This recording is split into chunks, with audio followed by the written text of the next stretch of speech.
सावरकर जलतरण तलाव डिसेंबर अखेर सुरू होणार. शिवसेनेचे शहरप्रमुख विष्णुभाऊ पाचफुले. जालना शहरातून अनेक उत्कृष्ट जलतरणपटू घडवणाऱ्या स्वातंत्र्यवीर सावरकर जलतरण तलावाचे काम डिसेंबर अखेर पूर्ण होऊन तो जनतेसाठी खुला होईल, असा विश्वास शिवसेनेचे शहरप्रमुख विष्णू पाचफुले यांनी व्यक्त केलाय. आज दिनांक 1 जून रोजी दुपारी 1 वाजता प्रसिद्धीपत्र काढण्यात आलंय. याबाबत बोलताना पाचफुले म्हणाले की जालना शहरातील छत्रपती संभाजी उद्यान बाजूला असलेल्या जालना महानगरपालिकेचे स्वातंत्र्यवीर सावरकर जलतरण तलाव निर्माण केला होता. या जलतरण तलावातून जालना शहरात उत्कृष्ट असे जलतरणपटू घडले. दरम्यानच्या काळात या जलतरण तलावाच्या देखभाल दुरुस्तीकडे दुर्लक्ष झाल्याने हा जलतरण तलाव बंद झाला. जलतरण तलाव पुन्हा कार्यान्वित करावा अशी जलतरणपटू नागरिकांची मागणी होती.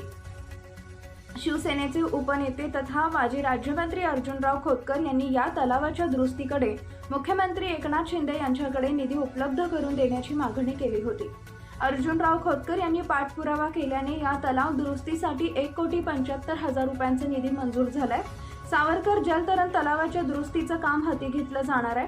डिसेंबर अखेर हा जलतरण तलाव जनतेसाठी खुला होणार असल्याचे शिवसेनेचे शहरप्रमुख पाचफुले यांनी सांगितलंय. सावरकर जलतरणासाठी आता पावणे 2 कोटी रुपये मंजूर केले. काय सांगू? माननीय आमचे नेते अर्जुनरावजी खोतकर साहेब यांनी जालना शहरातील जे आपले जे स्विमिंग पूल होता वीर सावरकर, ह्या स्विमिंग पूलसाठी पावणे 2 कोटी रुपयाचा निधी माननीय मुख्यमंत्री एकनाथ शिंदे साहेब यांच्या माध्यमातून त्यांनी मंजूर करून आणलेला आहे. आणि हा स्विमिंग पूल जालना शहरात जेव्हा स्विमिंग पूल नव्हते त्यावेळेस ह्या स्विमिंग पूलमधून खूप मोठमोठे चॅम्पियन तयार झालेले. हीच लोकांची मागणी होती की लवकरात लवकर चालू व्हावं. यासाठी अर्जुनरावजी खोतकर साहेब यांनी मुख्यमंत्री साहेबांच्या कानावर टाकून यांच्यासाठी 1,75,00,000 रुपयाचा निधी मंजूर करून आणलेला आहे. आणि हा निधी मंजूर झाला असून डिसेंबरपर्यंत हा आपला स्विमिंग पूल चालू होणार आहे.